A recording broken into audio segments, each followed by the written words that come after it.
duke qenë musafir në televizionin tuaj, që kam informatat që do të thotë qeveria e Kosovës e ka refuzuar një projekt të tillë dhe kam pasur çfarë ka ndodhur në rajon dhe pasojat në rajon kanë qenë sa pozitive, sikurse në rastin e Shqipërisë, që ishte një ngjarje e madhe në shkrimin e kësaj marrëveshje, po aq edhe negative në Bosnjë, e cila përfundoi me shkarkimin e Christian Schmidt.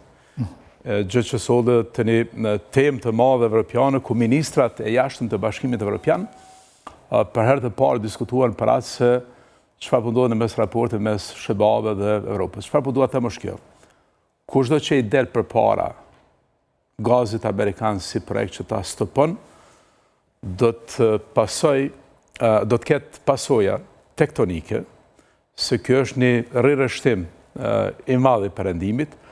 Është rirështim i madh i perëndimit. Është rirështim i madh i perëndimit. Ka të bëjë me atë se si Amerika e sheh jo vetëm Kosovën, Ballkanin, po se si e sheh pozicionin e saj në botë për vija treja ndarëse të rirështimit ekonomik dhe të rirështimit gjeopolitik. Dhe nëse shkarkimi i Christian Schmidt ka qenë vetëm një shenjë e parë, unë mendoj që një qeveri e Kosovës, pas zgjedhjeve, e cila do ta kundërshton një gjë të tillë, do ta bën jo vetëm damin kolosal, po do të ketë pasoja fatale për fatin e asaj qeverie. Edhe pse si qëndrojnë gjërat sot deri në momentin që po flasim, duke parë se ngar për zgjedhjet e dielës janë disa subjekte politike, por ato që ishin përfaqësuara në kuvendin e Kosovës, pra PDK, cilës i përkis një dhiu, LDK dhe AK, me një reaguan duke thënë se ne e pranojmë gazin amerikan, pra marrëveshjen për gazin amerikan, nuk kemi vetëm qëndrimin e këtyre që janë pushtet, lëvizjes vetëvendosje. Pra, paka shumë gati si referendum për na bjen para nesh, nëse se nuk ka edhe një qëndrim për po të pastër nga lëvizja vetëvendosje.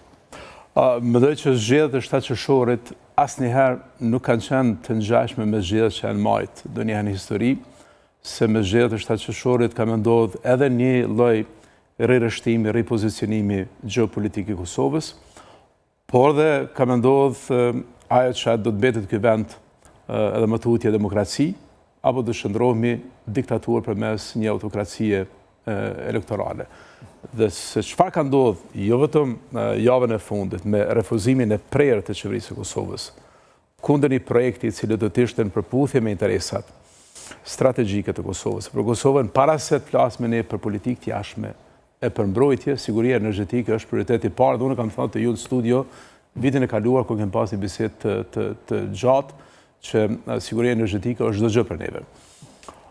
Por zoti Kurti në ne ka thënë jo projektit të Global Contour, që ishte në vitin 2019.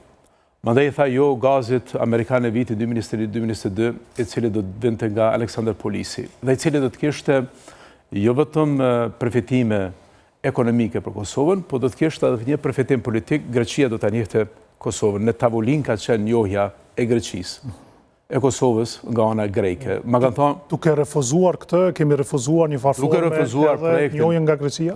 Po, do të thotë diplomat të Kosovës, diplomat grek, politikan të Kosovës, kryeministri, presidentja, ministra e jashtme e dinë që dosja për ta njohur Kosovën ka qenë në tavolinë, se Greqia ka kërkuar një shkas, një arsyetim të brendshëm që